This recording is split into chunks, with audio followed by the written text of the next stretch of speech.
threat of climate change. And it is a threat. We're going to outline steps we're taking to help communities who right this minute, as both the mayors can tell you, are facing a real crisis in their cities. We'll talk about steps we're taking to help people get through this tough time. And we're also going to talk about steps we're taking to help communities prepare, plan, and recover, and make our nation more resilient in future heat waves. And there will be more. I don't think anybody can deny the impact of climate change anymore. There used to be a lot of time when I first got here, a lot of people said, oh, it's not a problem. Well, I don't know anybody, I shouldn't say that.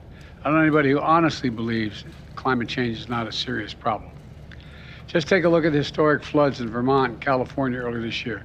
Droughts and hurricanes that are growing more frequent and intense. Wildfires spreading a smoky haze for thousands of miles, worsening air quality. The record temperatures, and I mean record, are now affecting more than 100 million Americans. Puerto Rico reached a 125-degree heat index last month.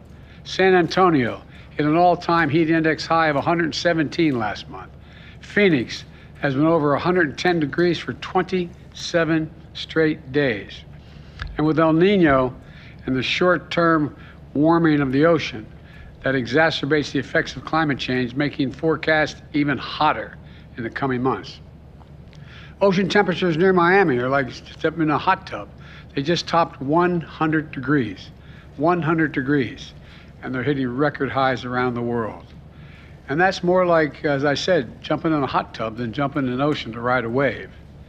Most people don't realize for years heat has been, I have to admit, I didn't know it either. I thought it, I knew it was tough, but the number one weather-related killer is heat. The number one weather-related killer is heat. 600 people die annually from its effects, more than from floods, hurricanes, and tornadoes in America combined. And even those places that are used to extreme heat have never seen it hot as it is now for as long as it's been. Even those who deny that we're in the midst of a climate crisis can't deny the impact of extreme heat is having on Americans. Americans like an elderly woman in Phoenix who fell out of her wheelchair and after 5 minutes on the ground had third-degree burns. Third-degree burns. Or the firefighter who's already has lug over 45 pounds of gear through smoke and flame, which is incredibly hot. The job is even harder and more dangerous to do in record heat. For the farm workers who have to harvest crops in the dead of night to avoid the high temperatures, or farmers who risk losing everything they planted for the year, or the construction workers who literally risk their lives working all day in blazing heat, and in some places don't even have the right to take a water break. That's outrageous. That is outrageous. Anybody who says that, does that.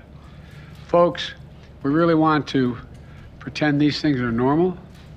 Experts say extreme heat is already costing America $100 billion a year and hits our most vulnerable the hardest, seniors, people experiencing homelessness who have nowhere to turn, disadvantaged communities that are the least able to recover from climate disasters, and is threatening farms, fisheries, forests that so many families depend on to make a living.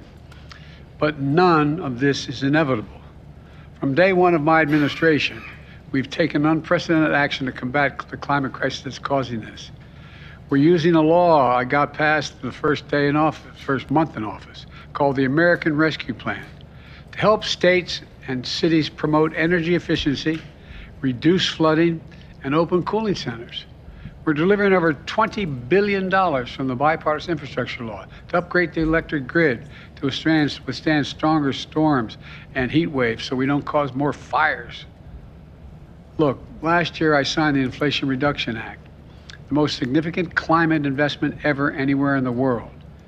Meanwhile, FEMA has been on the ground responding to those unprecedented weather emergencies in real time.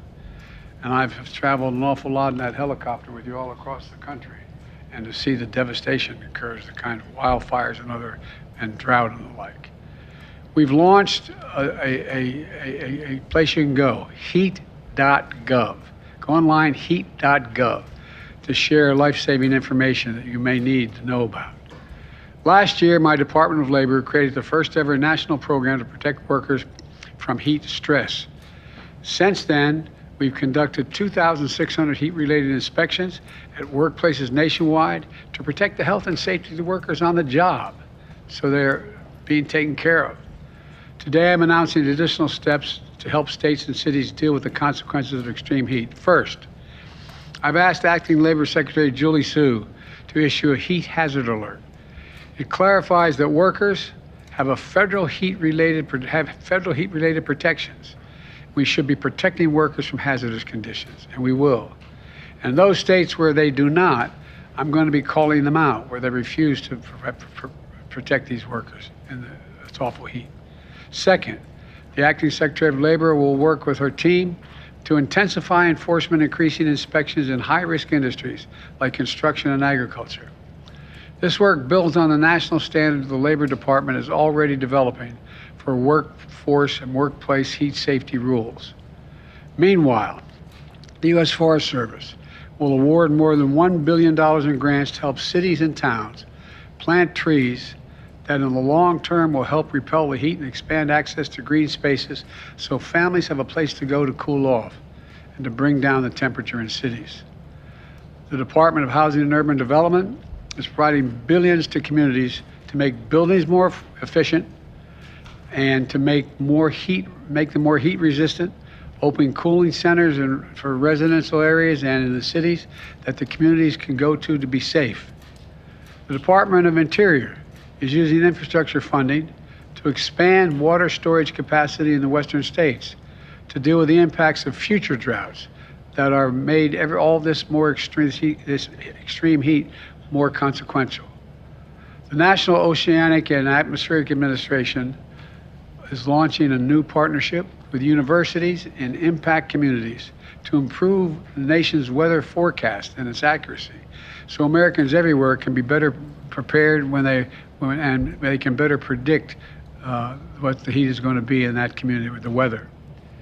In all my Investing in America agenda, we provided a record $50 billion for climate resiliency to restore wetlands, manage wildfires, help Americans in every state withstand extreme heat.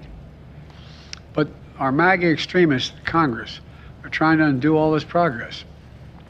Not a single one of them, not a single Republican voted for the Inflation Reduction Act, which had all this money in it for climate, which provides funding to combat climate change.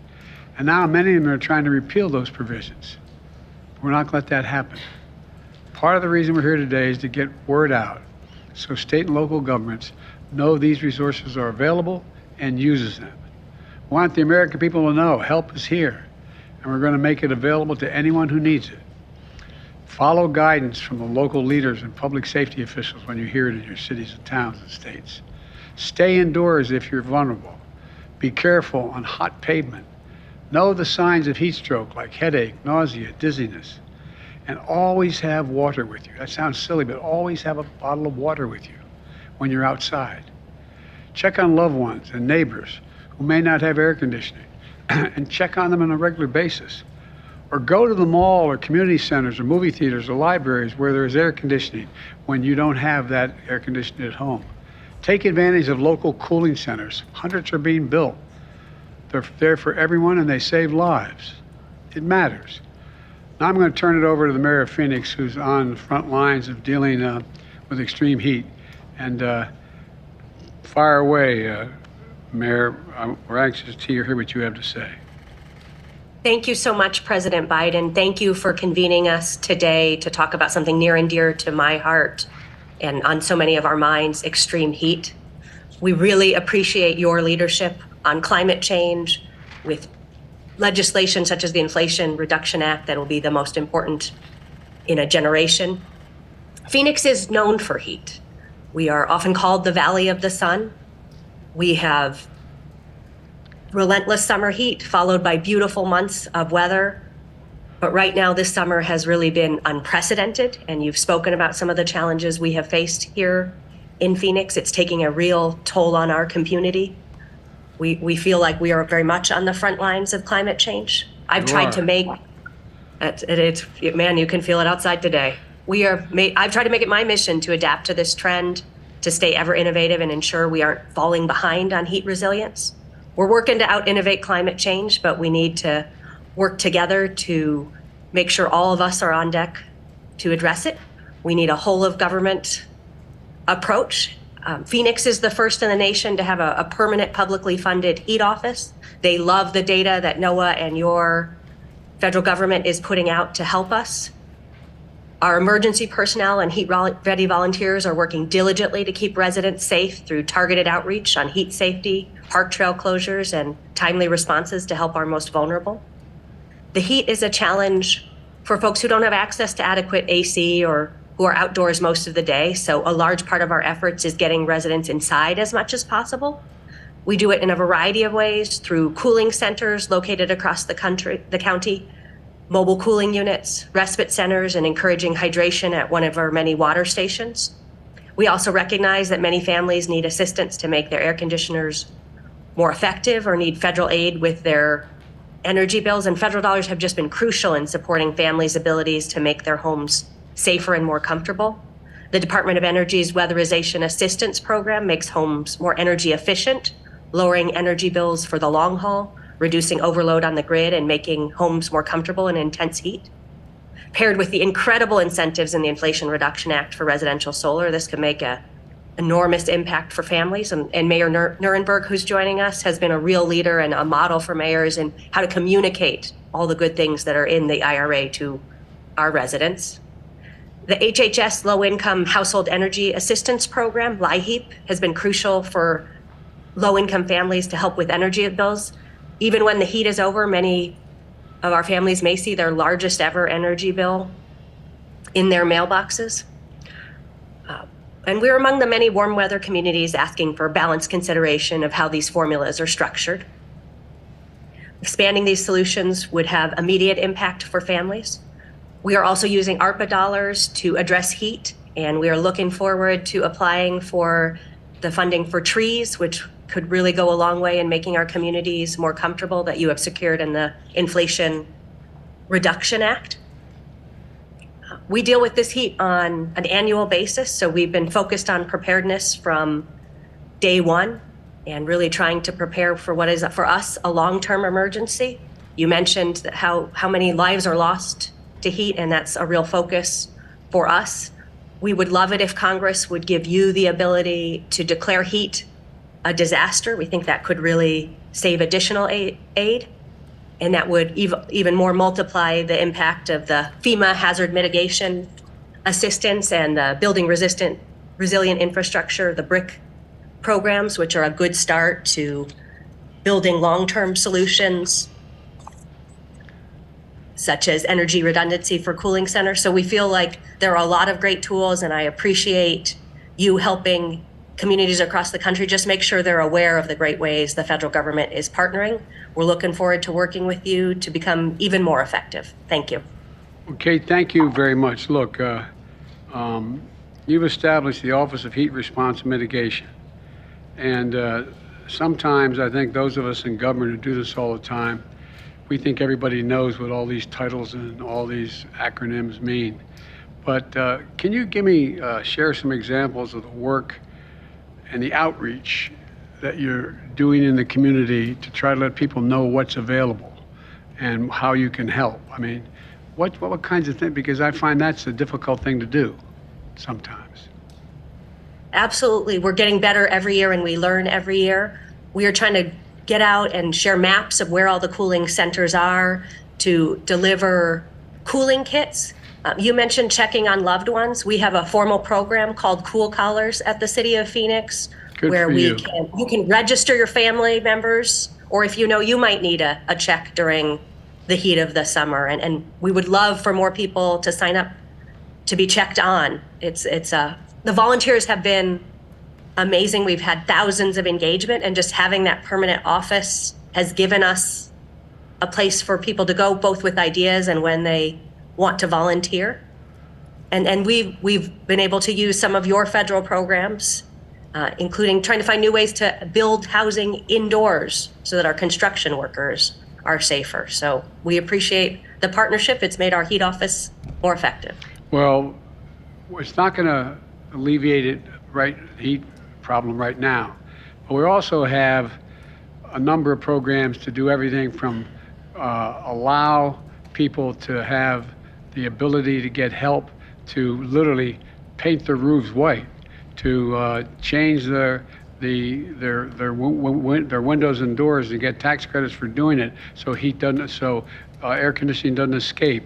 To be able, there's a whole bunch of programs that are out there that, as we get through the heat wave, as we get by this worst part, that we're able to invest in the communities to keep it from happening as badly next time it occurs. And so I'm looking forward to working with you, and I thank you for your leadership. Mr. Mayor, how you doing, man? Doing great, Mr. President. I hope the air conditioning is working. So far, so good, Mr. President. It's great to be here with you and your team and with Mayor Gallego. And I first want to start by thanking you, Mr. President, for the invitation today, and want to extend my sincerest gratitude for your administration for the wealth of the support that the San Antonio community has garnered through extensive and substantive investments in our housing stock, affordable housing stock, our workforce training efforts, as well as sustainable physical infrastructure. But today, we're here to talk about what has become a dangerous heat wave across large swaths of the southern part of our country, including here in Texas. To that end, San Antonio is certainly thankful for a president who's willing to tackle this urgent crisis in an equitable manner. The bipartisan infrastructure law and the Inflation Reduction Act's commitment to the Justice 40 climate initiative is also reflected on our local San Antonio Climate Ready plan, as 75% of San Antonio's population are communities of color, disproportionately impacted by decades of local inaction. But times are changing, thankfully. Sustainability and green energy are no longer four-letter words in the state of Texas. At least among most Texans. Well, I'm happy to say that here in San Antonio, we've taken leadership, and you have. In 2028, we will end the use of coal in San Antonio, which is nearly 40 years ahead of schedule. And in large part because of you, Mr. President, San Antonio will launch its first ever advanced rapid transit line, bona fide mass transit for the city of San Antonio, a service that will only include low or no emission vehicles. And so as San Antonio works towards greener development in transit, we're also doing our policy work. We changed our development code last year to require 240 volt level 2 chargers in all new single family homes. We're also providing incentives for those chargers in multifamily residences. And also, having the nation's largest municipally owned utility, San Antonio has now become the 5th largest solar producer in the United States. And congratulations on that, by the way. Congratulations. Thank you very much. We're going to reach for number 1 in the country. We're number 1 in Texas, but we're not going to stop. However, these initiatives are not just happening in San Antonio. I'm pleased to report mayors are united in Texas as well. Communities across Texas have committed themselves to being greener, more equitable, and literally cooler, as nearly every major Texas city now has a long-term climate or emissions reduction strategy. So working with our partners at the White House, with you and your team, I'm confident that the state best known for oil and gas production can help lead the way to a greener tomorrow. So thank you again to your entire team, Mr. President, for your efforts to help us realize a better tomorrow for us, for our children, and for our grandchildren. Well, Ron, thank you. And I'm not being solicitous when I say this. You know, most people don't realize that Texas is one of the states that has the most significant, its energy is most significantly supplied by wind and solar in Texas. And I know there's some in your state want to turn that around, but it's working and it's moving in a big way, and it's cheaper. It's cheaper. And it's saved our necks in this heat wave too, by the way. Well, I think so, for real. I mean, look, most people grew up in families like I did, where you just got to worry about one day to the next and get enough food on the table. I mean, not poor, but, you know, just taking care of the business, making sure your kids are okay. But the change that's taking place in Texas as it relates to dealing with the generation of energy is really magnificent. I mean, it's really incredible. And And I'm sure that, anyway, I shouldn't get into all that, but the fact is, you know, while your long-term plans take shape, what are you doing in the near term to protect your residents from the heat wave? Well, I certainly appreciate that question and very much appreciate the actions that you're taking today, Mr. President, through the Department of Labor. As you know, Texas cities are in a battle with the state for local control, but we're going to do everything possible to protect our most vulnerable workers, especially those outdoor workers, for basic things like being able to access water breaks. San Antonio also is the first, taking a page from Mayor Gallego's book, we're the first major city in Texas to pilot a citywide cool pavement initiative. I'm also pleased to report that next week, City Council will vote to allocate an additional $4 million for tree planting, for mitigating our urban heat island effect, and for the most immediate needs right now during this heat island, or during this heat wave. We have 80 cooling centers located all around the city, pools, splash pads, libraries, etc. And we're offering free transportation to any resident who needs to get located into one of those indoor cooling centers. And for our homeless population, we are conducting extensive outreach to make sure that we can get them into cool places and nobody's out there in the elements. Well, thank you. And look, don't hesitate to call us direct, for real. I mean, there's so much, no, I really mean it. There's so much out there that we can do. And we've funded an awful lot of this. For example, the idea that you can't have mandatory water breaks when you're working on a construction. Hell, when I played football, if you had a coach who during the summer practice didn't provide water, you know, on a regular basis, he got in trouble, got fired. I mean, what are we doing here? What's going on with some of this stuff? Both of you are totally different place. But people just need to know where to go and what to do. And we're going to provide a lot of help across the board. And I'm looking forward to working with both of you. For example, we should, in the international effort, we've got a commitment to, you know, plant 1 billion trees over the next several years worldwide. I mean, there's a reason why. Anyway, you guys get it. And but we got to get through this crisis in the near term. And we got to keep people safe. And I really appreciate, because look, I think talking to you both,